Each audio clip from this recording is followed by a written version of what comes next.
Chapter 5. Literary Style. No one can have read Miss Keller's autobiography without feeling that she writes unusually fine English. Any teacher of composition knows that he can bring his pupils to the point of writing without errors in syntax or in the choice of words. It is just this accuracy which Miss Keller's early education fixes as the point to which any healthy child can be brought, and which the analysis of that education accounts for. Those who try to make her an exception not to be explained by any such analysis of her early education, fortify their position by an appeal to the remarkable excellence of her use of language even when she was a child. This appeal is to a certain degree valid, for, indeed, those additional harmonies of language and beauties of thought which make style are the gifts of the gods. No teacher could have made Helen Keller sensitive to the beauties of language and to the finer interplay of thought which demands expression in melodious word groupings. At the same time, the inborn gift of style can be starved or stimulated. No innate genius can invent fine language. The stuff of which good style is made must be given to the mind from without and given skillfully. A child of the Muses cannot write fine English unless fine English has been its nourishment. In this, as in all other things, Miss Sullivan has been the wise teacher. If she had not had taste and an enthusiasm for good English, Helen Keller might have been brought up on the juvenile literature, which belittles the language under pretense of being simply phrased for children. As if a child's book could not, like Treasure Island or Robinson Crusoe or the Jungle Book, be in good style. If Miss Sullivan wrote fine English, the beauty of Helen Keller's style would, in part, be explicable at once. But the extracts from Miss Sullivan's letters and from her reports, although they are clear and accurate, have not the beauty which distinguishes Miss Keller's English. Her service as a teacher of English is not to be measured by her own skill in composition. The reason why she read to her pupil so many good books is due, in some measure, to the fact that she had so recently recovered her eyesight. When she became Helen Keller's teacher, she was just awakening to the good things that are in books, from which she had been shut out during her years of blindness. In Captain Keller's library she found excellent books, Lamb's Tales from Shakespeare, and better still Montaigne. After the first year or so of elementary work she met her pupil on equal terms, and they read and enjoyed good books together. Besides the selection of good books, there is one other cause for Miss Keller's excellence in writing, for which Miss Sullivan deserves unlimited credit. That is her tireless and unrelenting discipline, which is evident in all her work. She never allowed her pupil to send off letters which contained offenses against taste, but made her write them over until they were not only correct, but charming and well phrased. Anyone who has tried to write knows what Miss Keller owes to the endless practice which Miss Sullivan demanded of her.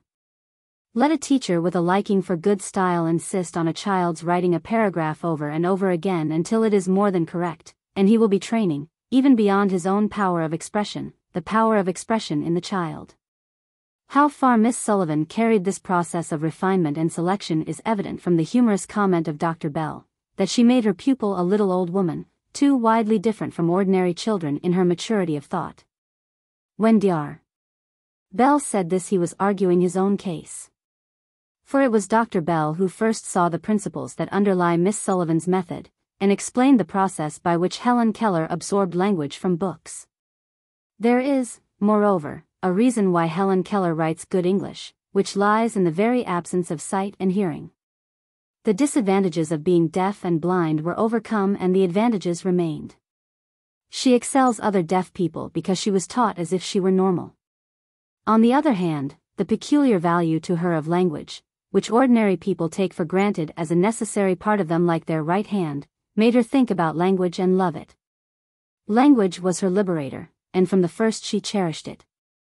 The proof of Miss Keller's early skill in the use of English, and the final comment on the excellence of this whole method of teaching, is contained in an incident, which, although at the time it seemed unfortunate, can no longer be regretted. I refer to the Frost King episode, which I shall explain in detail. Miss Keller has given her account of it, and the whole matter was discussed in the first Volta Bureau souvenir from which I quote at length. Miss Sullivan's account of the Frost King. Hon. John Hitz, Superintendent of the Volta Bureau, Washington, D.C. Dear Sir, since my paper was prepared for the second edition of the souvenir, Helen Keller, some facts have been brought to my notice which are of interest in connection with the subject of the acquisition of language by my pupil. And if it is not already too late for publication in this issue of the Souvenir, I shall be glad if I may have opportunity to explain them in detail. Perhaps it will be remembered that in my paper, where allusion is made to Helen's remarkable memory, it is noted that she appears to retain in her mind many forms of expression which, at the time they are received, she probably does not understand. But when further information is acquired, the language retained in her memory finds full or partial expression in her conversation or writing, according as it proves of greater or less value to her in the fitness of its application to the new experience. Doubtless this is true in the case of every intelligent child, and should not, perhaps, be considered worthy of a special mention in Helen's case. But for the fact that a child who is deprived of the senses of sight and hearing might not be expected to be as gifted mentally as this little girl proves to be. Hence it is quite possible we may be inclined to class as marvelous many things we discover in the development of her mind which do not merit such an explanation. In this paper Miss Sullivan says, during this winter, 1891-92, I went with her into the yard while a light snow was falling, and let her feel the falling flakes. She appeared to enjoy it very much indeed. As we went in she repeated these words, "Out of the cloud folds of his garments winter shakes the snow." I inquired of her where she had read this. She did not remember having read it, did not seem to know that she had learned it. As I had never heard it, I inquired of several of my friends if they recalled the words. No one seemed to remember it. The teachers at the institution expressed the opinion that the description did not appear in any book in raised print in that library. But one lady, Miss Merritt, took upon herself the task of examining books of poems in ordinary type, and was rewarded by finding the following lines in one of Longfellow's minor poems, entitled Snowflakes.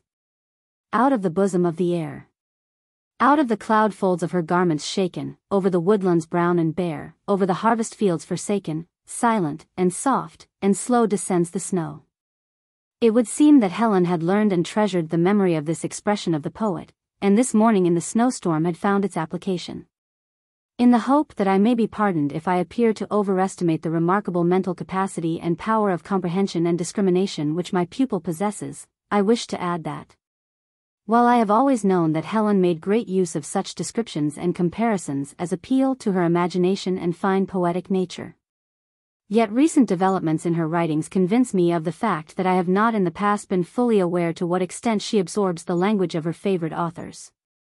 In the early part of her education I had full knowledge of all the books she read and of nearly all the stories which were read to her, and could without difficulty trace the source of any adaptations noted in her writing or conversation. And I have always been much pleased to observe how appropriately she applies the expressions of a favorite author in her own compositions. The following extracts from a few of her published letters give evidence of how valuable this power of retaining the memory of beautiful language has been to her. One warm, sunny day in early spring, when we were at the north, the balmy atmosphere appears to have brought to her mind the sentiment expressed by Longfellow in Hiawatha. And she almost sings with the poet, the ground was all a-quiver with the stir of new life. My heart sang for very joy. I thought of my own dear home. I knew that in that sunny land spring had come in all its splendor. All its birds and all its blossoms, all its flowers and all its grasses. About the same time, in a letter to a friend, in which she makes mention of her southern home, she gives so close a reproduction from a poem by one of her favorite authors that I will give extracts from Helen's letter and from the poem itself. Extracts from Helen's letter. The entire letter is published on pp. 245 and 246 of the Report of the Perkins Institution for 1891. The bluebird with his azure plumes, the thrush clad all in brown, the robin jerking his spasmodic throat, the oriole drifting like a flake of fire. The jolly bobolink and his happy mate, the mockingbird imitating the notes of all, the redbird with his one sweet trill, and the busy little wren, are all making the trees in our front yard ring with their glad song. From the poem entitled Spring by Oliver Wendell Holmes. The bluebird, breathing from his azure plumes the fragrance borrowed from the myrtle blooms, the thrush, poor wanderer, dropping meekly down, clad in his remnant of autumnal brown. The oriole, drifting like a flake of fire rent by a whirlwind from a blazing spire, the robin, jerking his spasmodic throat, repeats imperious, his staccato note. The crack-brained bobolink courts his crazy mate, poised on a bulrush tipsy with his weight, nay, in his cage the lone canary sings, feels the soft air, and spreads his idle wings. On the last day of April she uses another expression from the same poem, which is more an adaptation than a reproduction. Tomorrow April will hide her tears and blushes beneath the flowers of lovely May. In a letter to a friend at the Perkins Institution, dated May 17, 1889, she gives a reproduction from one of Hans Christian Andersen's stories, which I had read to her not long before. This letter is published in the Perkins Institution Report, 1891, page 204. The original story was read to her from a copy of Andersen's Stories, published by Levitt and Allen Brothers, and may be found on page 97 of Part 1, in that volume. Her admiration for the impressive explanations which Bishop Brooks has given her of the fatherhood of God is well known. In one of his letters, speaking of how God in every way tells us of his love, he says, I think he writes it even upon the walls of the great house of nature which we live in, that he is our Father. The next year at Andover she said, it seems to me the world is full of goodness, beauty, and love, and how grateful we must be to our Heavenly Father, who has given us so much to enjoy. His love and care are written all over the walls of nature. In these later years, since Helen has come in contact with so many persons who are able to converse freely with her, she has made the acquaintance of some literature with which I am not familiar. She has also found in books printed in raised letters, in the reading of which I have been unable to follow her, much material for the cultivation of the taste she possesses for poetical imagery. The pages of the book she reads become to her like paintings, to which her imaginative powers give life and color. She is at once transported into the midst of the events portrayed in the story she reads or is told, and the characters and descriptions become real to her. She rejoices when justice wins, and is sad when virtue goes unrewarded. The pictures the language paints on her memory appear to make an indelible impression, and many times, when an experience comes to her similar in character, the language starts forth with wonderful accuracy, like the reflection from a mirror. Helen's mind is so gifted by nature that she seems able to understand with only the faintest touch of explanation every possible variety of external relations. One day in Alabama, as we were gathering wild flowers near the springs on the hillsides, she seemed to understand for the first time that the springs were surrounded by mountains. And she exclaimed, the mountains are crowding around the springs to look at their own beautiful reflections. I do not know where she obtained this language, yet it is evident that it must have come to her from without, as it would hardly be possible for a person deprived of the visual sense to originate such an idea. In mentioning a visit to Lexington, Massachusetts, she writes, as we rode along we could see the forest monarchs bend their proud forms to listen to the little children of the woodlands whispering their secrets.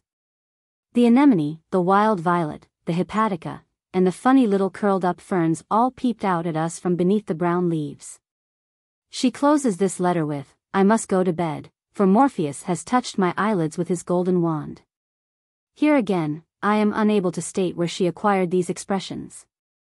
She has always seemed to prefer stories which exercise the imagination, and catches and retains the poetic spirit in all such literature. But not until this winter have I been conscious that her memory absorbed the exact language to such an extent that she is herself unable to trace the source. This is shown in a little story she wrote in October last at the home of her parents in Tuscumbia, which she called Autumn Leaves. She was at work upon it about 2 weeks, writing a little each day, at her own pleasure. When it was finished, and we read it in the family, it occasioned much comment on account of the beautiful imagery, and we could not understand how Helen could describe such pictures without the aid of sight. As we had never seen or heard of any such story as this before, we inquired of her where she read it. She replied, I did not read it, it is my story for Mr. Anagnos's birthday. While I was surprised that she could write like this, I was not more astonished than I had been many times before at the unexpected achievements of my little pupil. Especially as we had exchanged many beautiful thoughts on the subject of the glory of the ripening foliage during the autumn of this year. Before Helen made her final copy of the story, it was suggested to her to change its title to The Frost King, as more appropriate to the subject of which the story treated. To this she willingly assented.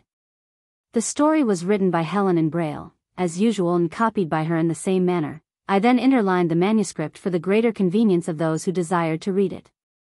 Helen wrote a little letter, and, enclosing the manuscript, forwarded both by mail to Mr. Anagnos for his birthday.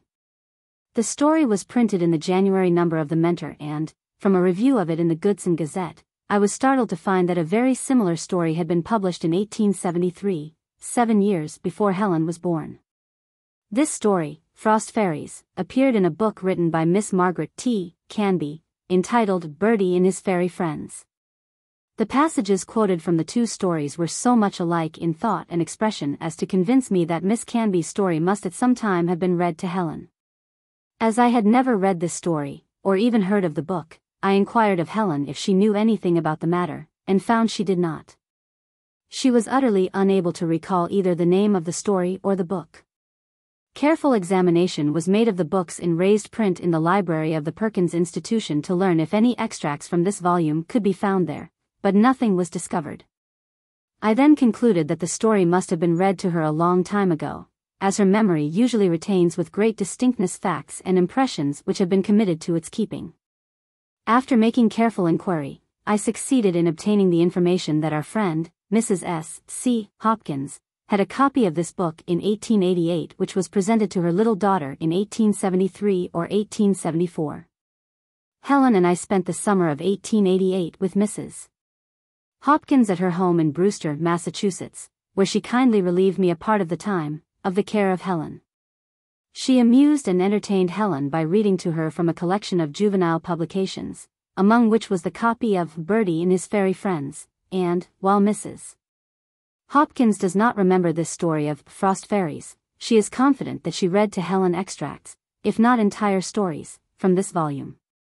But as she was not able to find her copy, and applications for the volume at bookstores in Boston, New York, Philadelphia, Albany, and other places resulted only in failure, search was instituted for the author herself.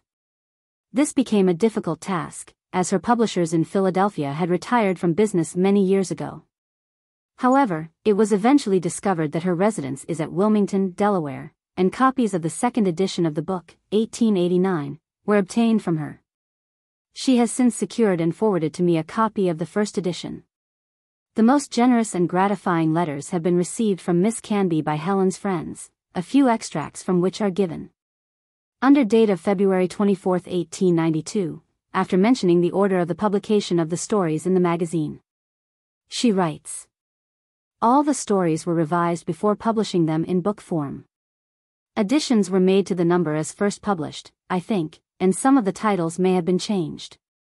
In the same letter she writes, "I hope that you will be able to make her understand that I am glad she enjoyed my story, and that I hope the new book will give her pleasure by renewing her friendship with the fairies.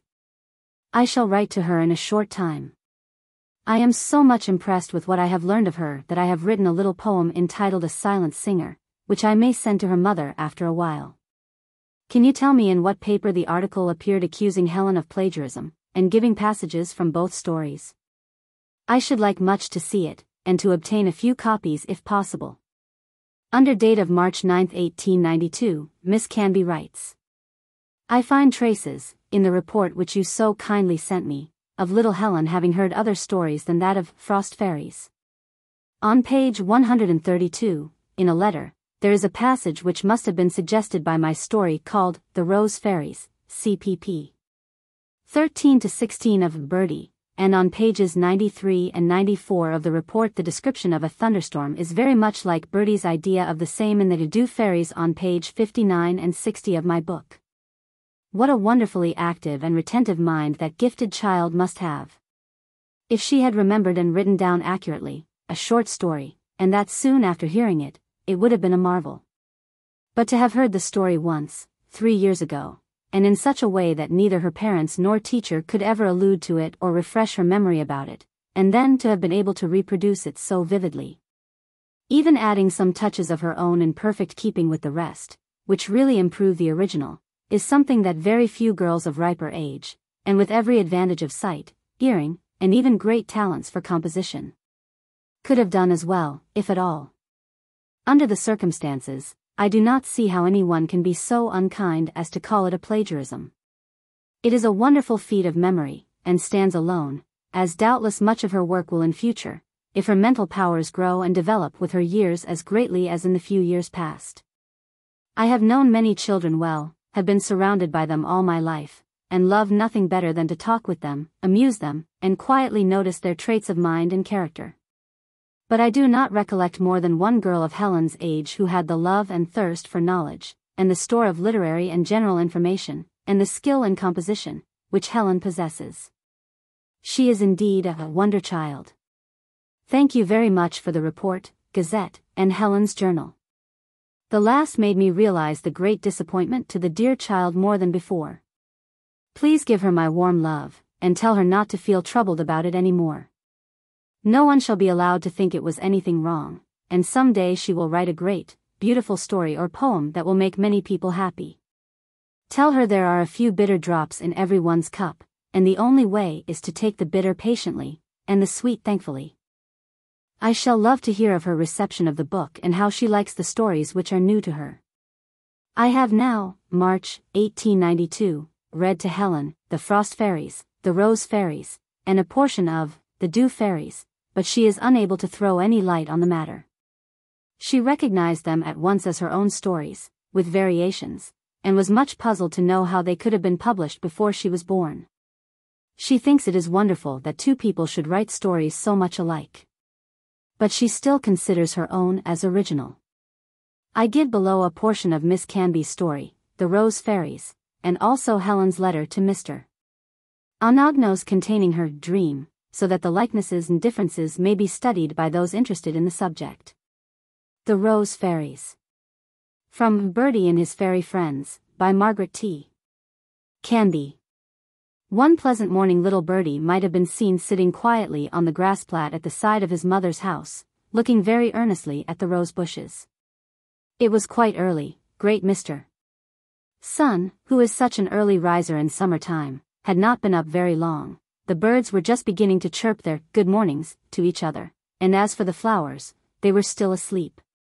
But Bertie was so busy all day, trotting about the house and garden, that he was always ready for his nest at night, before the birds and flowers had thought of seeking theirs, and so it came to pass that when Mr. Sun raised his head above the green woods and smiled lovingly upon the earth, Bertie was often the first to see him, and to smile back at him, all the while rubbing his eyes with his dimpled fists, until between smiling and rubbing, he was wide awake. And what do you think he did next? Why, the little rogue rolled into his mamma's bed, and kissed her eyelids, her cheeks, and her mouth, until she began to dream that it was raining kisses. And at last she opened her eyes to see what it all meant, and found that it was Bertie, trying to kiss her awake, as he said. She loved her little boy very dearly, and liked to make him happy, and when he said, "Please dress me, dear mamma, and let me go out to play in the garden," she cheerfully consented. And, soon after, Bertie went downstairs in his morning dress of cool linen, and with his round face bright and rosy from its bath, and ran out on the gravel path to play, until breakfast was ready. He stood still a moment to look about him, and think what he should do first. The fresh morning air blew softly in his face, as if to welcome him and be his merry playmate, and the bright eye of Mr. Sun looked at him with a warm and glowing smile. But Bertie soon walked on to find something to play with. As he came in sight of the rose bushes that grew near the side of the house, he suddenly clapped his hands, and with a little shout of joy stopped to look at them. They were all covered with lovely rosebuds. Some were red, some white, and others pale pink, and they were just peeping out of the green leaves, as rosy-faced children peep out from their warm beds in wintertime before they are quite willing to get up. A few days before, Bertie's papa had told him that the green balls on the rose bushes had beautiful flowers shut up within them, but the little boy found it hard to believe. For he was so young that he did not remember how pretty the roses had been the summer before. Now he found out that his father's words were true, for a few days of warm weather had turned the green balls into rosebuds, and they were so beautiful that it was enough to make Bertie stand still before them, his blue eyes dancing with delight and his little hands clasped tightly together. After a while he went nearer, and looking closely at the buds, found that they were folded up, leaf over leaf, as eyelids are folded over sleeping eyes, so that Bertie thought they must be asleep. "Lazy roses, wake up," said he, giving the branches a gentle shake, but only the dew fell off in bright drops, and the flowers were still shut up. At last Bertie remembered how he had awakened his mother with kisses, and thought he would try the same plan with the roses. So he drew up his red lips until they looked like a rosebud, too, and bending down a branch with a lovely pink bud upon it, he kissed it softly 2 or 3 times. Here the similarity in the language of the story to that in the letter ceases. Helen's letter to Mr. Anagnos. Written February 2nd and 3rd, 1890. This letter was enclosed in another written in French, dated 1 Sierra Leonean Leone Février 1890. My dear Mr. Anagnos, you will laugh when you open your little friend's letter and see all the queer mistakes she has made in French, but I think you will be pleased to know that I can write even a short letter in French. It makes me very happy to please you and my dear teacher. I wish I could see your little niece Amelia. I am sure we should love each other. I hope you will bring some of Virginia Evangelide's poems home with you, and translate them for me. Teacher and I have just returned from our walk. It is a beautiful day. We met a sweet little child. She was playing on the pier with a wee brother. She gave me a kiss and then ran away, because she was a shy little girl. I wonder if you would like to have me tell you a pretty dream which I had a long time ago when I was a very little child? Teacher says it was a daydream, and she thinks you would be delighted to hear it. One pleasant morning in the beautiful springtime, I thought I was sitting on the soft grass under my dear mother's window, looking very earnestly at the rose bushes which were growing all around me. It was quite early, the sun had not been up very long, the birds were just beginning to sing joyously. The flowers were still asleep. They would not awake until the sun had smiled lovingly upon them. I was a very happy little child with rosy cheeks, and large blue eyes, and the most beautiful golden ringlets you can imagine. The fresh morning air blew gently in my face, as if to welcome me, and be my merry playmate, and the sun looked at me with a warm and tender smile. I clapped my chubby hands for joy when I saw that the rose bushes were covered with lovely buds. Some were red, some white, and others were delicate pink, and they were peeping out from between the green leaves like beautiful little fairies. I had never seen anything so lovely before, for I was very young and I could not remember how pretty the roses had been the summer before. My little heart was filled with a sweet joy, and I danced around the rose bushes to show my delight. After a while I went very near to a beautiful white rose bush which was completely covered with buds and sparkling with dewdrops. I bent down one of the branches with a lovely pure white bud upon it, and kissed it softly many times. Just then I felt 2 loving arms steal gently around me, and loving lips kissing my eyelids, my cheeks, and my mouth, until I began to think it was raining kisses. And at last I opened my eyes to see what it all meant, and found it was my precious mother, who was bending over me, trying to kiss me awake. Do you like my daydream? If you do, perhaps I will dream again for you some time. Teacher and all of your friends send you their love. I shall be so glad when you come home, for I greatly miss you. Please give my love to your good Greek friends, and tell them that I shall come to Athens some day. Lovingly your little friend and playmate, Helen A. Keller. The Frost Fairies and the Frost Kings are given in full, as the differences are as important as the resemblances. The Frost Fairies, from Bertie and His Fairy Friends, by Margaret T. Canby. King Frost, or Jack Frost as he is sometimes called, lives in a cold country far to the north, but every year he takes a journey over the world in a car of golden clouds drawn by a strong and rapid steed called North Wind. Wherever he goes he does many wonderful things. He builds bridges over every stream, clear as glass in appearance but often strong as iron. He puts the flowers and plants to sleep by one touch of his hand, and they all bow down and sink into the warm earth, until spring returns. Then, lest we should grieve for the flowers, he places at our windows lovely wreaths and sprays of his white northern flowers, or delicate little forests of fairy pine trees, pure white and very beautiful. But his most wonderful work is the painting of the trees, which look, after his task is done, as if they were covered with the brightest layers of gold and rubies, and are beautiful enough to comfort us for the flight of summer. I will tell you how King Frost first thought of this kind work, for it is a strange story. You must know that this king, like all other kings, has great treasures of gold and precious stones in his palace. But, being a good-hearted old fellow, he does not keep his riches locked up all the time, but tries to do good and make others happy with them. He has two neighbors, who live still farther north. One is King Winter, a cross and churlish old monarch, who is hard and cruel, and delights in making the poor suffer and weep. But the other neighbor is Santa Claus, a fine, good-natured, jolly old soul, who loves to do good, and who brings presents to the poor, and to nice little children at Christmas. Well, one day King Frost was trying to think of some good that he could do with his treasure. And suddenly he concluded to send some of it to his kind neighbor, Santa Claus, to buy presents of food and clothing for the poor, that they might not suffer so much when King Winter went near their homes. So he called together his merry little fairies, and showing them a number of jars and vases filled with gold and precious stones, told them to carry those carefully to the palace of Santa Claus, and give them to him with the compliments of King Frost. "He will know how to make good use of the treasure," added Jack Frost. Then he told the fairies not to loiter by the way, but to do his bidding quickly.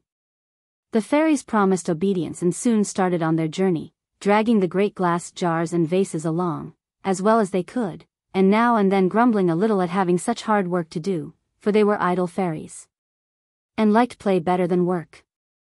At last they reached a great forest, and, being quite tired, they decided to rest a while and look for nuts before going any further. But lest the treasure should be stolen from them, they hid the jars among the thick leaves of the forest trees, placing some high up near the top and others in different parts of the various trees, until they thought no one could find them. Then they began to wander about and hunt for nuts, and climb the trees to shake them down, and worked much harder for their own pleasure than they had done for their master's bidding. For it is a strange truth that fairies and children never complain of the toil and trouble they take in search of amusement, although they often grumble when asked to work for the good of others. The Frost Fairies were so busy and so merry over their nutting frolic that they soon forgot their errand and their king's command to go quickly. But, as they played and loitered in the forest until noon, they found the reason why they were told to hasten, for although they had, as they thought, hidden the treasure so carefully, they had not secured it from the power of Mr. Sun, who was an enemy of Jack Frost, and delighted to undo his work and weaken him whenever he could. His bright eyes found out the jars of treasure among the trees, and as the idle fairies left them there until noon, at which time Mr. Sun is the strongest, the delicate glass began to melt and break, and before long every jar and vase was cracked or broken, and the precious treasures they contained were melting, too, and dripping slowly in streams of gold and crimson over the trees and bushes of the forest. Still, for a while, the Frost Fairies did not notice this strange occurrence, for they were down on the grass, so far below the treetops that the wonderful shower of treasure was a long time in reaching them, but at last one of them said, "Hark! I believe it is raining, I certainly hear the falling drops."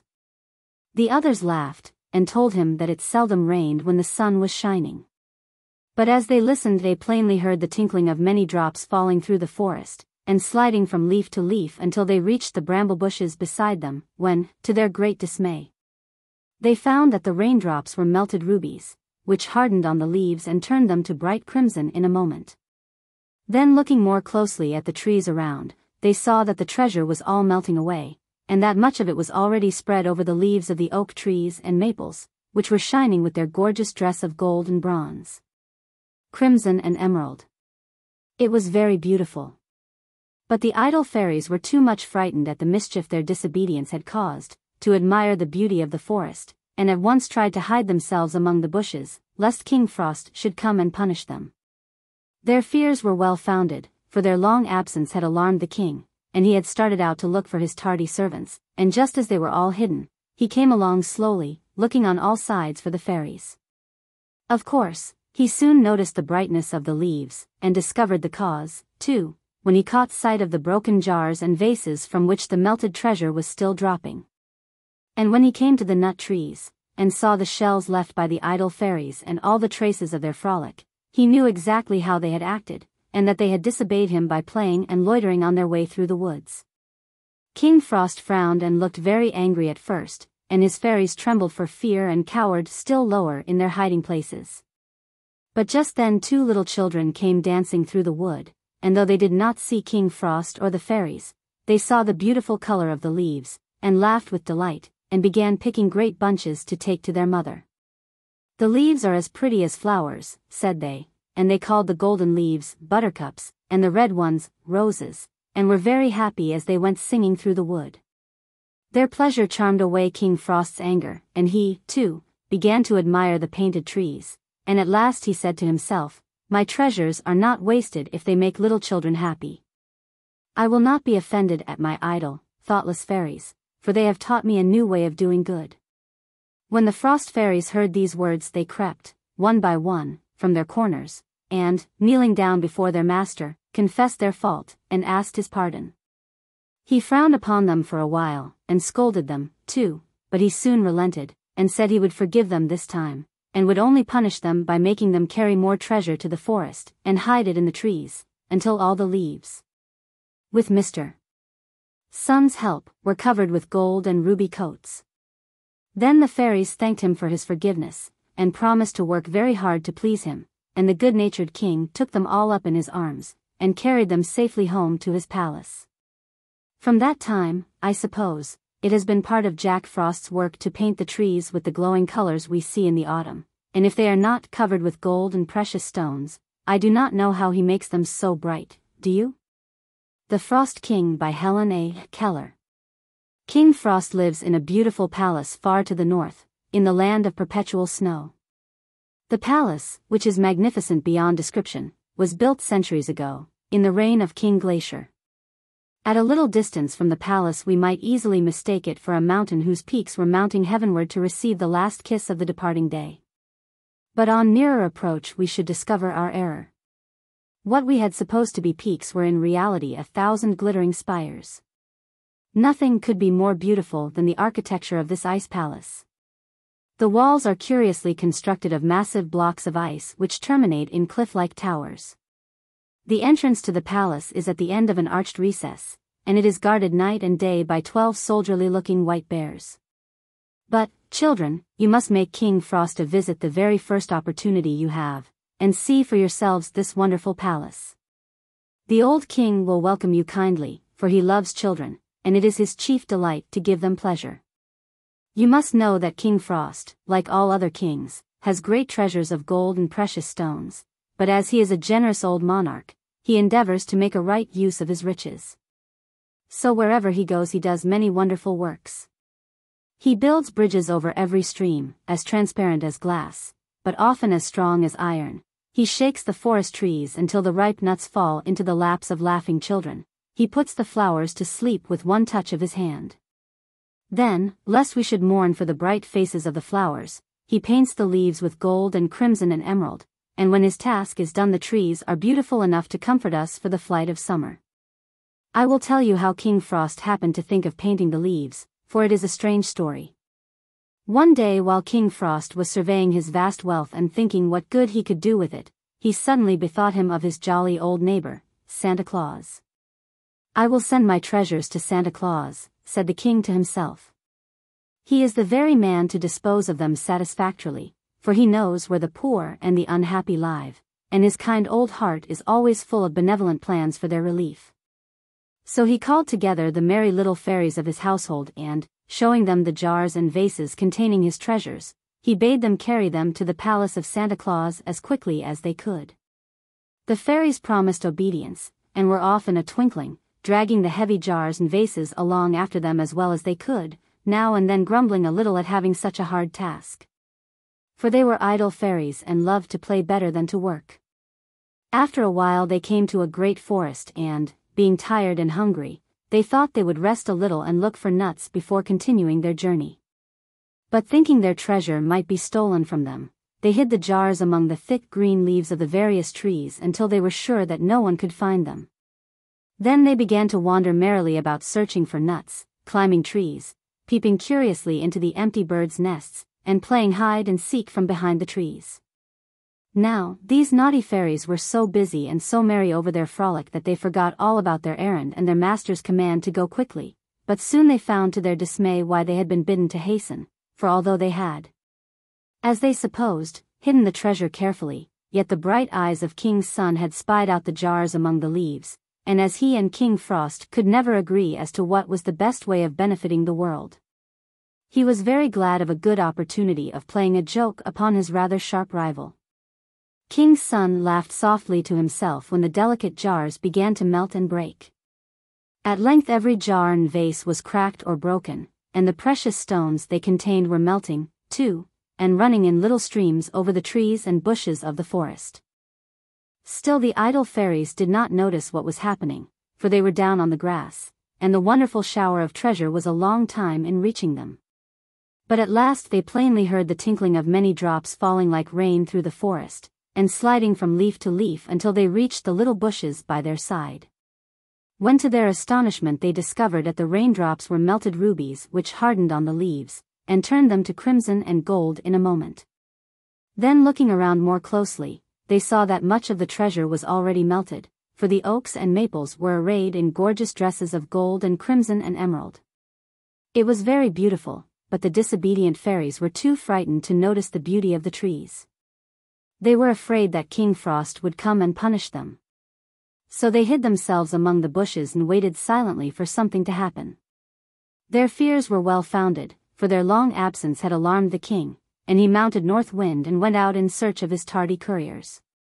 Of course, he had not gone far when he noticed the brightness of the leaves, and he quickly guessed the cause when he saw the broken jars from which the treasure was still dropping.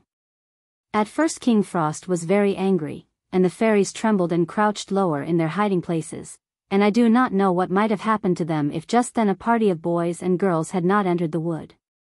When the children saw the trees all aglow with brilliant colors they clapped their hands and shouted for joy, and immediately began to pick great bunches to take home. "The leaves are as lovely as the flowers," cried they, in their delight.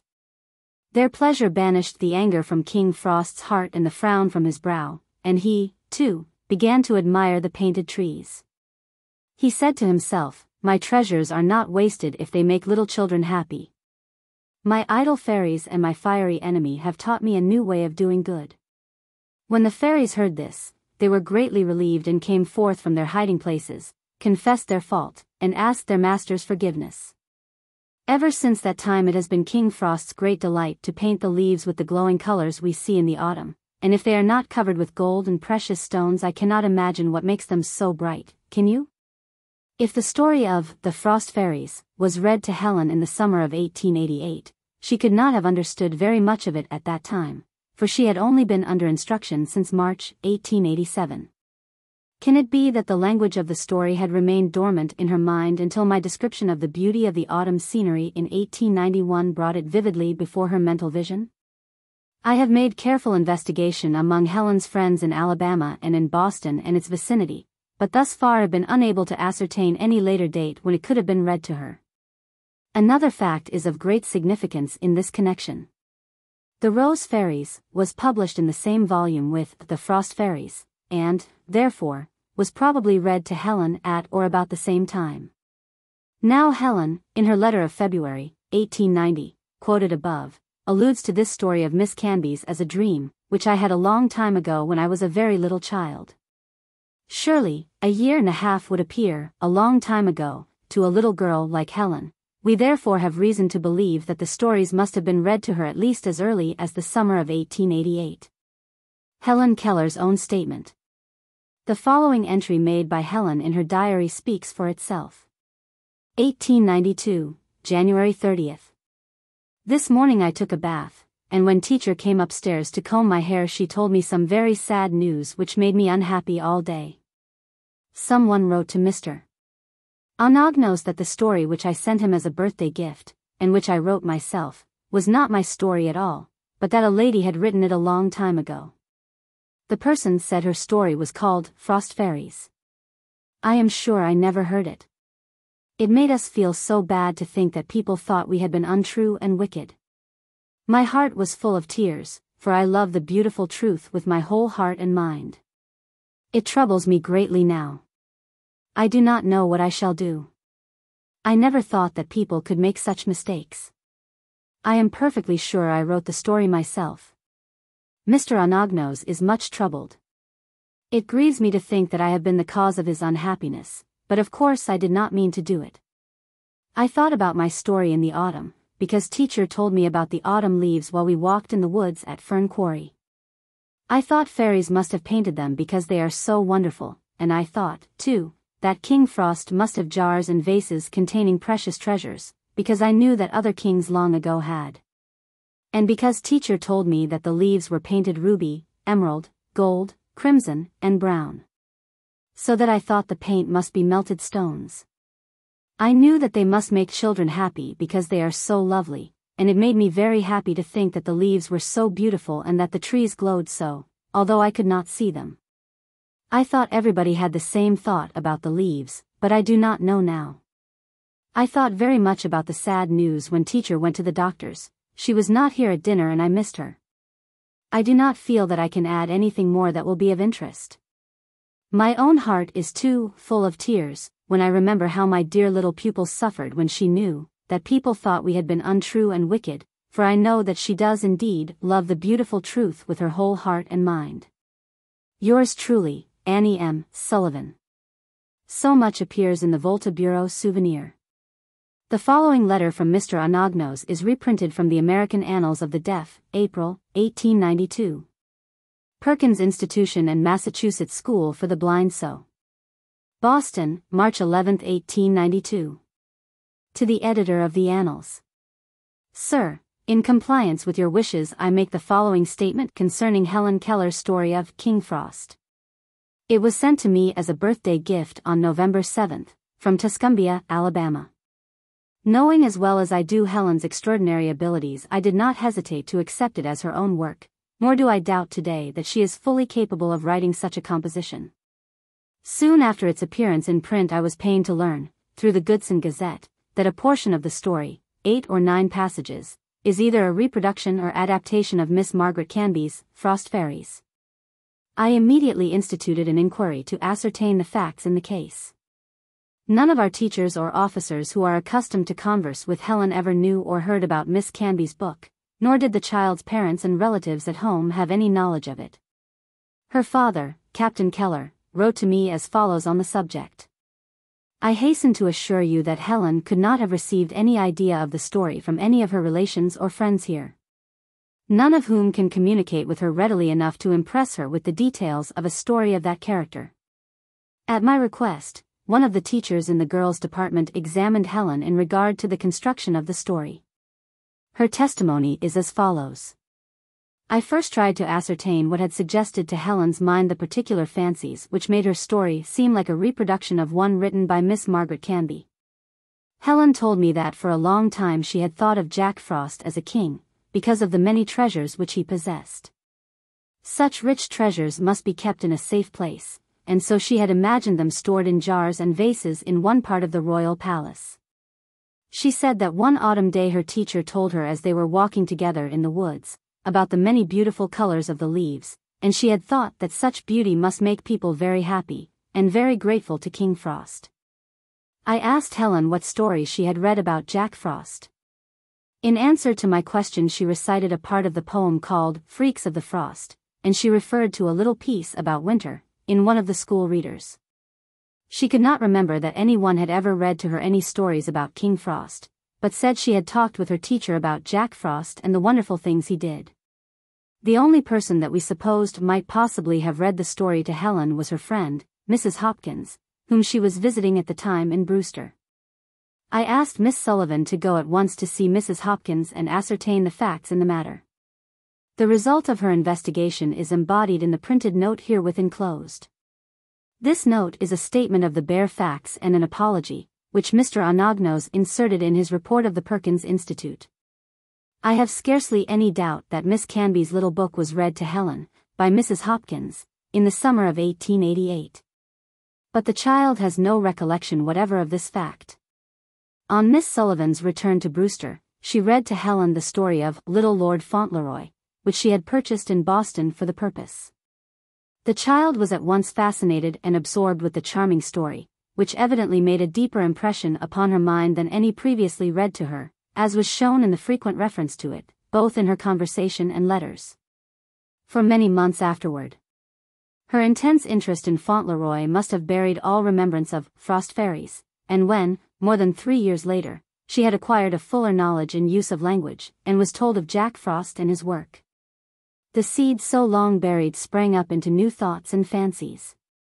This may explain the reason why Helen claims persistently that The Frost King is her own story. She seems to have some idea of the difference between original composition and reproduction.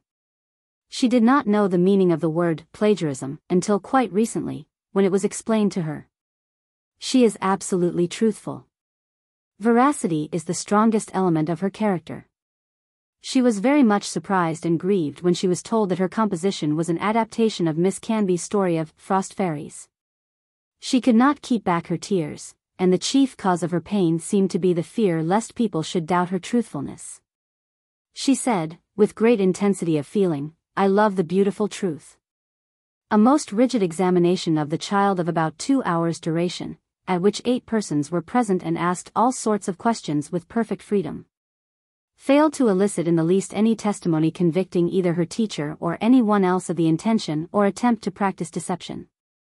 In view of these facts, I cannot but think that Helen, while writing The Frost King, was entirely unconscious of ever having had the story of Frost Fairies read to her, and that her memory has been accompanied by such a loss of associations that she herself honestly believed her composition to be original. This theory is shared by many persons who are perfectly well acquainted with the child and who are able to rise above the clouds of a narrow prejudice. Very sincerely yours, M. Anagnos, Director of the Perkins Institution and Massachusetts School for the Blind. The episode had a deadening effect on Helen Keller and on Miss Sullivan, who feared that she had allowed the habit of imitation, which has in truth made Miss Keller a writer, to go too far. Even today, when Miss Keller strikes off a fine phrase, Miss Sullivan says in humorous despair, "I wonder where she got that?" But she knows now, since she has studied with her pupil in college the problems of composition, under the wise advice of Mr. Charles T. Copeland, that the style of every writer and indeed, of every human being, illiterate or cultivated, is a composite reminiscence of all that he has read and heard. Of the sources of his vocabulary he is, for the most part, as unaware as he is of the moment when he ate the food which makes a bit of his thumbnail. With most of us the contributions from different sources are blended, crossed, and confused. A child with but few sources may keep distinct what he draws from each. In this case Helen Keller held almost intact in her mind, unmixed with other ideas, the words of a story which at the time it was read to her she did not fully understand. The importance of this cannot be overestimated. It shows how the child mind gathers into itself words it has heard, and how they lurk there ready to come out when the key that releases the spring is touched. The reason that we do not observe this process in ordinary children is, because we seldom observe them at all, and because they are fed from so many sources that the memories are confused and mutually destructive. The story of The Frost King did not, however, come from Helen Keller's mind intact, but had taken to itself the mold of the child's temperament and had drawn on a vocabulary that to some extent had been supplied in other ways. The style of her version is in some respects even better than the style of Miss Canby's story. It has the imaginative credulity of a primitive folktale. Whereas Miss Canby's story is evidently told for children by an older person, who adopts the manner of a fairy tale and cannot conceal the mature mood which allows such didactic phrases as Jack Frost, as he is sometimes called, noon, at which time Mr. Sun is strongest. Most people will feel the superior imaginative quality of Helen Keller's opening paragraph. Surely the writer must become as a little child to see things like that. 12 soldierly-looking white bears is a stroke of genius, and there is beauty of rhythm throughout the child's narrative. It is original in the same way that a poet's version of an old story is original. This little story calls into life all the questions of language and the philosophy of style. Some conclusions may be briefly suggested. All use of language is imitative, and one style is made up of all other styles that one has met. The way to write good English is to read it and hear it. Thus it is that any child may be taught to use correct English by not being allowed to read or hear any other kind. In a child, the selection of the better from the worse is not conscious. He is the servant of his word experience. The ordinary man will never be rid of the fallacy that words obey thought, that one thinks first and phrases afterward. There must first, it is true, be the intention, the desire to utter something, but the idea does not often become specific, does not take shape until it is phrased. Certainly an idea is a different thing by virtue of being phrased. Words often make the thought, and the master of words will say things greater than are in him. A remarkable example is a paragraph from Miss Keller's sketch in The Youth's Companion. Writing of the moment when she learned that everything has a name, she says, "We met the nurse carrying my little cousin, and teacher spelled baby. And for the first time I was impressed with the smallness and helplessness of a little baby, and mingled with the thought there was another one of myself, and I was glad I was myself, and not a baby." It was a word that created these thoughts in her mind. So the master of words is master of thoughts which the words create, and says things greater than he could otherwise know. Helen Keller, writing The Frost King, was building better than she knew and saying more than she meant. Whoever makes a sentence of words utters not his wisdom, but the wisdom of the race whose life is in the words, though they have never been so grouped before. The man who can write stories thinks of stories to write. The medium calls forth the thing it conveys, and the greater the medium the deeper the thoughts. The educated man is the man whose expression is educated. The substance of thought is language, and language is the one thing to teach the deaf child and every other child. Let him get language and he gets the very stuff that language is made of, the thought and the experience of his race. The language must be one used by a nation, not an artificial thing. Volapük is a paradox, unless one has French or English or German or some other language that has grown up in a nation. The deaf child who has only the sign language of de la paix is an intellectual Philip Nolan, an alien from all races, and his thoughts are not the thoughts of an Englishman, or a Frenchman, or a Spaniard. The Lord's Prayer in signs is not the Lord's Prayer in English. In his essay on style, De Quincey says that the best English is to be found in the letters of the cultivated gentlewoman, because she has read only a few good books and has not been corrupted by the style of newspapers and the jargon of street, marketplace, and assembly hall. Precisely these outward circumstances account for Helen Keller's use of English. In the early years of her education she had only good things to read. Some were, indeed, trivial and not excellent in style, but not one was positively bad in manner or substance. This happy condition has obtained throughout her life. She has been nurtured on imaginative literature, and she has gathered from it into her vigorous and tenacious memory the style of great writers. "A new word opens its heart to me," she writes in a letter. And when she uses the word, its heart is still open. When she was 12 years old, she was asked what book she would take on a long railroad journey. "Paradise Lost," she answered, and she read it on the train. Until the last year or two she has not been master of her style, rather has her style been master of her. It is only since she has made composition a more conscious study that she has ceased to be the victim of the phrase. The lucky victim, fortunately, of the good phrase. When in 1892, she was encouraged to write a sketch of her life for the Youth's Companion, in the hope that it would reassure her and help her to recover from the effect of The Frost King. She produced a piece of composition which is much more remarkable and in itself more entertaining at some points than the corresponding part of her story in this book. When she came to retell the story in a fuller form, the echo was still in her mind of the phrases she had written 9 years before. Yet she had not seen her sketch in the Youth's Companion since she wrote it, except 2 passages which Miss Sullivan read to her to remind her of things she should say in this autobiography, and to show her, when her phrasing troubled her, how much better she did as a little girl. From the early sketch I take a few passages which seem to me, without making very much allowance for difference in time, almost as good as anything she has written since.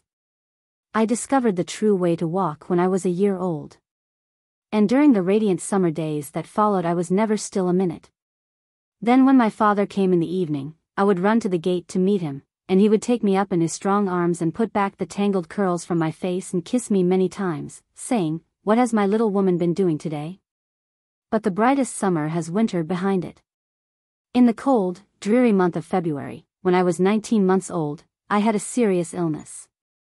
I still have confused memories of that illness.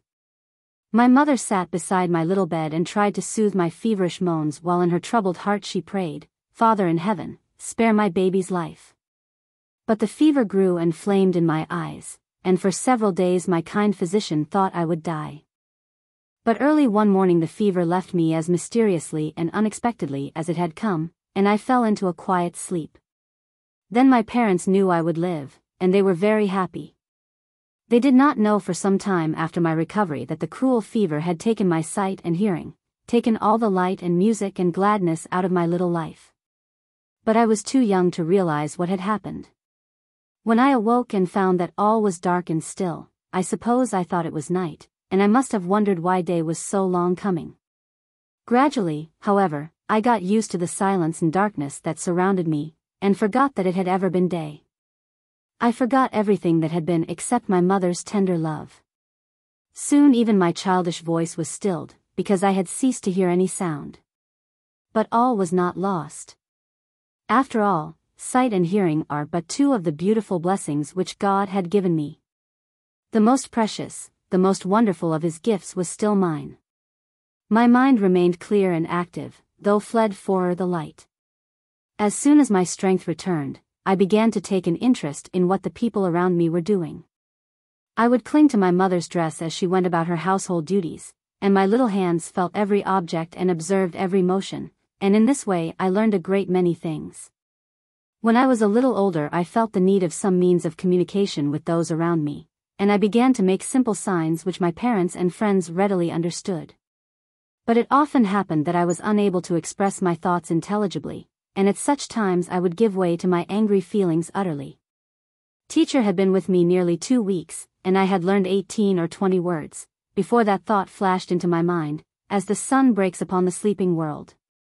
And in that moment of illumination the secret of language was revealed to me, and I caught a glimpse of the beautiful country I was about to explore.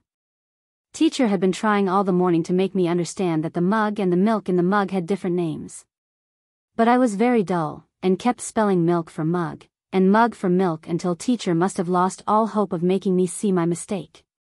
At last she got up, gave me the mug, and led me out of the door to the pump house. Someone was pumping water, and as the cool fresh stream burst forth, teacher made me put my mug under the spout and spelled water, water. That word startled my soul, and it awoke, full of the spirit of the morning, full of joyous, exultant song. Until that day my mind had been like a darkened chamber, waiting for words to enter and light the lamp, which is thought. I learned a great many words that day. I do not remember what they all were, but I do know that mother, father, sister, and teacher were among them. It would have been difficult to find a happier little child than I was that night as I lay in my crib and thought over the joy the day had brought me, and for the first time longed for a new day to come. The next morning I awoke with joy in my heart. Everything I touched seemed to quiver with life. It was because I saw everything with the new, strange, beautiful sight which had been given me. I was never angry after that because I understood what my friends said to me, and I was very busy learning many wonderful things. I was never still during the first glad days of my freedom. I was continually spelling and acting out the words as I spelled them. I would run, skip, jump and swing, no matter where I happened to be. Everything was budding and blossoming. The honeysuckle hung in long garlands, deliciously fragrant, and the roses had never been so beautiful before. Teacher and I lived out of doors from morning until night, and I rejoiced greatly in the forgotten light and sunshine found again. The morning after our arrival I awoke bright and early. A beautiful summer day had dawned, the day on which I was to make the acquaintance of a somber and mysterious friend. I got up, and dressed quickly and ran downstairs. I met teacher in the hall, and begged to be taken to the sea at once. Not yet, she responded, laughing. We must have breakfast first. As soon as breakfast was over we hurried off to the shore. Our pathway led through low, sandy hills, and as we hastened on, I often caught my feet in the long, coarse grass, and tumbled, laughing, in the warm, shining sand. The beautiful, warm air was peculiarly fragrant, and I noticed it got cooler and fresher as we went on. Suddenly we stopped, and I knew, without being told, the sea was at my feet. I knew, too, it was immense. Awful. And for a moment some of the sunshine seemed to have gone out of the day. But I do not think I was afraid. For later, when I had put on my bathing suit, and the little waves ran up on the beach and kissed my feet, I shouted for joy, and plunged fearlessly into the surf. But, unfortunately, I struck my foot on a rock and fell forward into the cold water. Then a strange, fearful sense of danger terrified me. The salt water filled my eyes, and took away my breath, and a great wave threw me up on the beach as easily as if I had been a little pebble. For several days after that I was very timid, and could hardly be persuaded to go in the water at all, but by degrees my courage returned, and almost before the summer was over, I thought it the greatest fun to be tossed about by the sea waves. I do not know whether the difference or the similarity in phrasing between the child's version and the woman's is the more remarkable. The early story is simpler and shows less deliberate artifice, though even then Miss Keller was prematurely conscious of style, but the art of the later narrative, as in the passage about the sea, or the passage on the medallion of Homer, is surely a fulfillment of the promise of the early story. It was in these early days that Dr. Holmes wrote to her, "I am delighted with the style of your letters. There is no affectation about them, and as they come straight from your heart, so they go straight to mine." In the years when she was growing out of childhood, her style lost its early simplicity and became stiff and, as she says, periwigged. In these years the fear came many times to Miss Sullivan lest the success of the child was to cease with childhood. At times Miss Keller seemed to lack flexibility. Her thoughts ran in set phrases which she seemed to have no power to revise or turn over in new ways. Then came the work in college, original theme writing with new ideals of composition or at least new methods of suggesting those ideals. Miss Keller began to get the better of her old friendly taskmaster, the phrase. This book, her first mature experiment in writing, settles the question of her ability to write. The style of the Bible is everywhere in Miss Keller's work, just as it is in the style of most great English writers. Stevenson, whom Miss Sullivan likes and used to read to her pupil, is another marked influence. In her autobiography are many quotations, chiefly from the Bible and Stevenson, distinct from the context or interwoven with it, the whole a fabric quite of her own design. Her vocabulary has all the phrases that other people use, and the explanation of it, and the reasonableness of it ought to be evident by this time. There is no reason why she should strike from her vocabulary all words of sound and vision. Writing for other people, she should in many cases be true to outer fact rather than to her own experience. So long as she uses words correctly, she should be granted the privilege of using them freely, and not be expected to confine herself to a vocabulary true to her lack of sight and hearing. In her style, as in what she writes about, we must concede to the artist what we deny to the autobiographer. It should be explained, too, that look and see are used by the blind, and hear by the deaf, for perceive. They are simple and more convenient words. Only a literal person could think of holding the blind to perception or apperception, when seeing and looking are so much easier, and have, moreover, in the speech of all men the meaning of intellectual recognition as well as recognition through the sense of sight. When Miss Keller examines a statue, she says in her natural idiom, as her fingers run over the marble, "It looks like a head of Flora." It is true, on the other hand, that in her descriptions, she is best from the point of view of art when she is faithful to her own sensations, and this is precisely true of all artists. Her recent training has taught her to drop a good deal of her conventionality and to write about experiences in her life which are peculiar to her and which, like the storm in the wild cherry tree, mean most and call for the truest phrasing. She has learned more and more to give up the style she borrowed from books and tried to use, because she wanted to write like other people. She has learned that she is at her best when she feels the lily sway, lets the roses press into her hands and speaks of the heat which to her means light. Miss Keller's autobiography contains almost everything that she ever intended to publish. It seems worthwhile, however, to quote from some of her chance bits of writing, which are neither so informal as her letters nor so carefully composed as her story of her life. These extracts are from her exercises in her course in composition, where she showed herself at the beginning of her college life quite without rival among her classmates. Mr. Charles T. Copeland, who has been for many years instructor in English and lecturer on English literature at Harvard and Radcliffe, said to me, "In some of her work she has shown that she can write better than any pupil I ever had, man or woman. She has an excellent ear for the flow of sentences." The extracts follow. A few verses of Omar Khayyam's poetry have just been read to me, and I feel as if I had spent the last half hour in a magnificent sepulchre. Yes, it is a tomb in which hope, joy and the power of acting nobly lie buried. Every beautiful description, every deep thought glides insensibly into the same mournful chant of the brevity of life, of the slow decay and dissolution of all earthly things. The poet's bright, fond memories of love, youth and beauty are but the funeral torches shedding their light on this tomb, or to modify the image a little, they are the flowers that bloom on it, watered with tears and fed by a bleeding heart. Beside the tomb sits a weary soul, rejoicing neither in the joys of the past nor in the possibilities of the future, but seeking consolation in forgetfulness. In vain the inspiring sea shouts to this languid soul, in vain the heavens strive with its weakness, it still persists in regretting and seeks a refuge in oblivion from the pangs of present woe. At times it catches some faint echo from the living, joyous, real world, a gleam of the perfection that is to be. And, thrilled out of its despondency, feels capable of working out a grand ideal even, in the poor, miserable, hampered actual, wherein it is placed. But in a moment the inspiration, the vision is gone, and this great, much suffering soul is again enveloped in the darkness of uncertainty and despair. It is wonderful how much time good people spend fighting the devil. If they would only expend the same amount of energy loving their fellow men, the devil would die in his own tracks of ennui. I often think that beautiful ideas embarrass most people as much as the company of great men.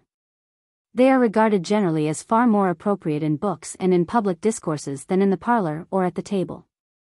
Of course I do not refer to beautiful sentiments, but to the higher truths relating to everyday life. Few people that I know seem ever to pause in their daily intercourse to wonder at the beautiful bits of truth they have gathered during their years of study. Often when I speak enthusiastically of something in history or in poetry, I receive no response, and I feel that I must change the subject and return to the commonest topics, such as the weather, dressmaking, sports, sickness, blues, and worries. To be sure, I take the keenest interest in everything that concerns those who surround me.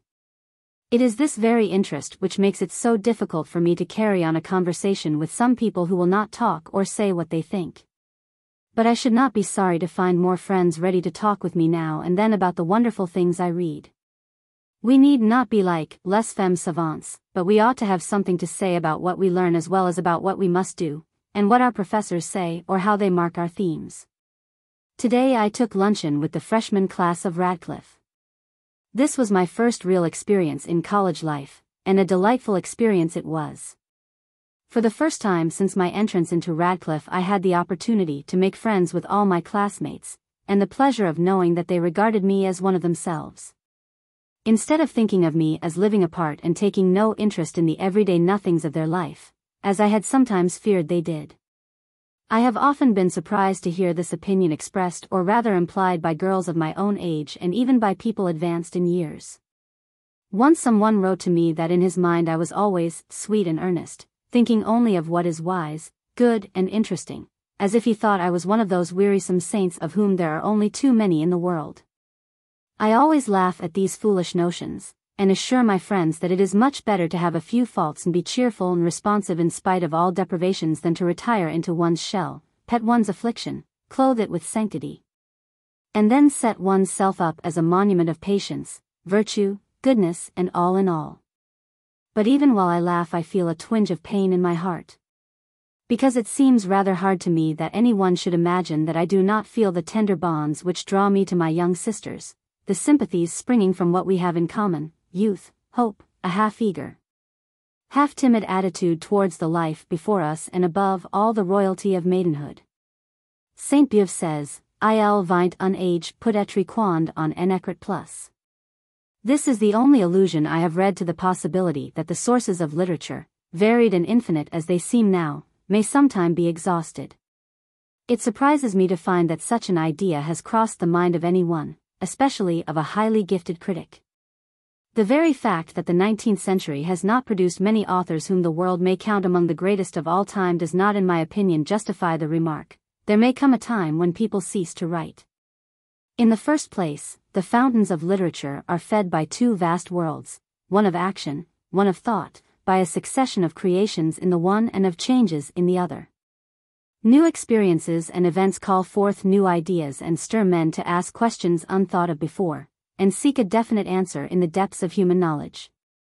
In the second place, if it is true that as many centuries must pass before the world becomes perfect as passed before it became what it is today, literature will surely be enriched incalculably by the tremendous changes, acquisitions and improvements that cannot fail to take place in the distant future. If genius has been silent for a century, it has not been idle. On the contrary, it has been collecting fresh materials not only from the remote past, but also from the age of progress and development, and perhaps in the new century there will be outbursts of splendor in all the various branches of literature. At present the world is undergoing a complete revolution, and in the midst of falling systems and empires, conflicting theories and creeds, discoveries and inventions, it is a marvel how one can produce any great literary works at all. This is an age of workers, not of thinkers.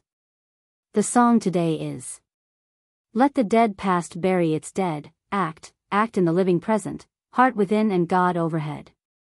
A little later, when the rush and heat of achievement relax, we can begin to expect the appearance of grand men to celebrate in glorious poetry and prose the deeds and triumphs of the last few centuries.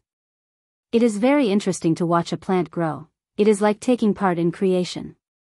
When all outside is cold and white, when the little children of the woodland are gone to their nurseries in the warm earth, and the empty nests on the bare trees fill with snow, my window garden glows and smiles, making summer within while it is winter without. It is wonderful to see flowers bloom in the midst of a snowstorm. I have felt a bud shyly doff her green hood and blossom with a silken burst of sound, while the icy fingers of the snow beat against the window panes. What secret power, I wonder, caused this blossoming miracle? What mysterious force guided the seedling from the dark earth up to the light, through leaf and stem and bud, to glorious fulfillment in the perfect flower? Who could have dreamed that such beauty lurked in the dark earth, was latent in the tiny seed we planted? Beautiful flower, you have taught me to see a little way into the hidden heart of things. Now I understand that the darkness everywhere may hold possibilities better even than my hopes. A free translation from Horace Book 2-18. I am not one of those on whom fortune deigns to smile. My house is not resplendent with ivory and gold. Nor is it adorned with marble arches, resting on graceful columns brought from the quarries of distant Africa. For me no thrifty spinners weave purple garments. I have not unexpectedly fallen heir to princely estates, titles, or power. But I have something more to be desired than all the world's treasures, the love of my friends, and honorable fame, won by my own industry and talents. Despite my poverty, it is my privilege to be the companion of the rich and mighty. I am too grateful for all these blessings to wish for more from princes, or from the gods. My little Sabine farm is dear to me, for here I spend my happiest days, far from the noise and strife of the world. Oh, ye who live in the midst of luxury, who seek beautiful marbles for new villas, that shall surpass the old in splendor, you never dream that the shadow of death is hanging over your halls. Forgetful of the tomb, you lay the foundation of your palaces. In your mad pursuit of pleasure you rob the sea of its beach and desecrate hallowed ground. More even than this, in your wickedness you destroy the peaceful homes of your clients. Without a touch of remorse you drive the father from his land, clasping to his bosom his household gods and his half-naked children. You forget that death comes to the rich and the poor alike, and comes once for all. But remember, Acheron could not be bribed by gold to ferry the crafty Prometheus back to the sunlit world. Tantalus, too, great as he was above all mortals, went down to the kingdom of the dead, never to return. Remember, too, that, although death is inexorable, yet he is just, for he brings retribution to the rich for their wickedness, and gives the poor eternal rest from their toil and sorrow. Ah, the pranks that the nixies of dreamland play on us while we sleep.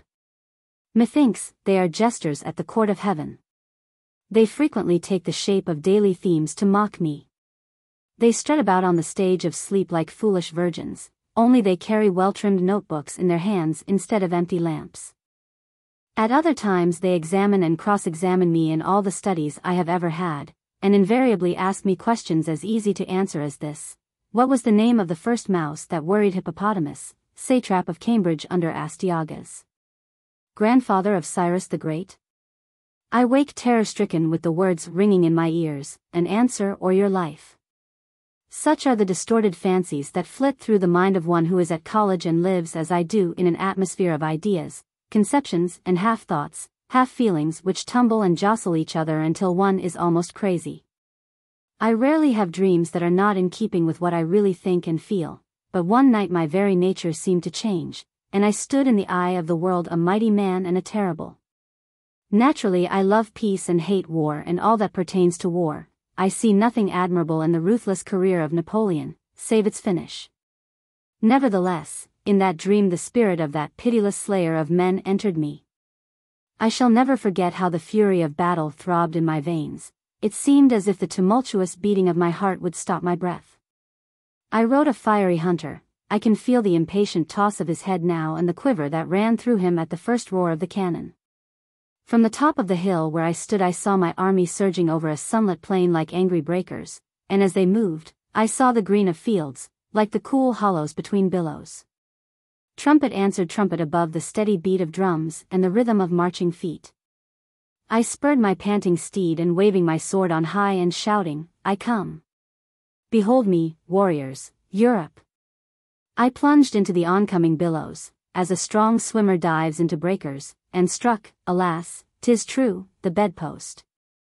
Now I rarely sleep without dreaming. But before Miss Sullivan came to me, my dreams were few and far between, devoid of thought or coherency, except those of a purely physical nature. In my dreams something was always falling suddenly and heavily, and at times my nurse seemed to punish me for my unkind treatment of her in the daytime and return at an usurer's rate of interest my kickings and pinchings. I would wake with a start or struggle frantically to escape from my tormentor. I was very fond of bananas, and one night I dreamed that I found a long string of them in the dining room, near the cupboard, all peeled and deliciously ripe, and all I had to do was to stand under the string and eat as long as I could eat. After Miss Sullivan came to me, the more I learned, the oftener I dreamed, but with the waking of my mind there came many dreary fancies and vague terrors which troubled my sleep for a long time. I dreaded the darkness and loved the wood fire. Its warm touch seemed so like a human caress. I really thought it was a sentient being, capable of loving and protecting me. One cold winter night I was alone in my room. Miss Sullivan had put out the light and gone away, thinking I was sound asleep. Suddenly I felt my bed shake, and a wolf seemed to spring on me and snarl in my face. It was only a dream, but I thought it real, and my heart sank within me. I dared not scream, and I dared not stay in bed.